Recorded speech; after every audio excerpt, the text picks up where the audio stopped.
நல்லெண்ணெய்ல வரமிளகா தாளிச்சு தேங்காய் சாதம் செஞ்சிருக்கீங்களா? செஞ்சது இல்லன்னா ஒரு தடவ ட்ரை பண்ணுங்க. ரொம்ப நல்லா இருக்குங்க சாப்பிடுறதுக்கு. லஞ்ச் பாக்ஸுக்குமே சூப்பரா இருக்கும். நான் இன்னைக்கு 1 1/2 டம்ளர் அளவுக்கு சாதம் குக்கர்ல வச்சு ஆற வச்சிருக்கேங்க. இது 3 பேருக்கான அளவு. இப்ப சாதம் தாளிக்கிறதுக்கு ஒரு கடாயில ஒரு 5 ஸ்பூன் அளவுக்கு நல்லெண்ணெய் சேர்த்துக்கோங்க. எண்ணெய் கொஞ்சம் சூடாகட்டும். கொஞ்சம் கடுகு சேர்த்துக்கோங்க.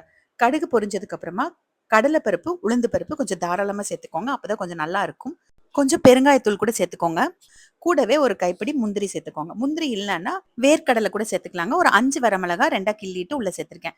பருப்பெல்லாம் சேர்த்த உடனேவே நான் வரமிளகா சேர்த்துட்டேன். அப்ப பருப்பு வறுபடும்போது வரமிளகாவும் நல்லா வறுபட்டு காரம் நல்லா எண்ணெயில இறங்கிரும். வரமிளகா கரிஞ்சிடக்கூடாது. தேங்காய் சாதம் கலர் மாறிடும். கூடவே கொஞ்சம் கருவேப்பிலையும் சேர்த்துட்டேங்க. இப்ப எல்லாம் பருப்பு, மிளகாய் எல்லாம் நல்லா வறுபட்டதுக்கு அப்புறமா ஒரு மூடி தேங்காய் துருவி வச்சிருக்கேன். அத உள்ள சேர்த்துக்கலாம். 2 டம்ளர் அரிசிக்கு 1 மூடி தேங்காய் கரெக்ட்டா இருக்குங்க.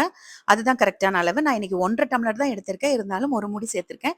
கொஞ்சம் அதிகமா இருந்தாலும் நல்லா தான் இருக்கும் இல்லைங்களா? அதனால.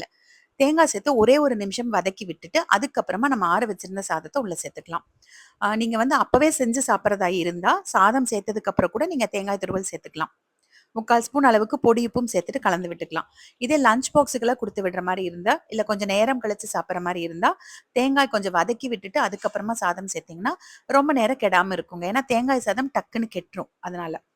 அவ்வளோதாங்க கலந்து விட்டாச்சு. ரொம்ப அருமையா இருக்கும். பாருங்க கலரும் மாறல. வரமிளகா போட்டதுனால, அந்த ரெட் கலர்ல, ப்ரவுன் கலர்லலாம் எதுவும் வரல.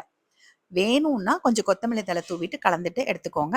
தேங்காய் சாதத்துக்கு கொத்தமல்லி தழை தேவையில்ல. பட் இருந்தா சேர்த்துக்கோங்க. இல்லன்னா விட்டுருங்க. சாதம் ரெடி ஆயிருச்சு. இதுக்கு நல்லா சுருக்குன்னு ஒரு பொரியலோ, வறுவலோ இருந்தா சூப்பரா இருக்கும் காம்பினேஷன். நீங்க எப்படி தேங்காய் சாதம் செய்வீங்கன்னு கமெண்ட்ல சொல்லுங்க.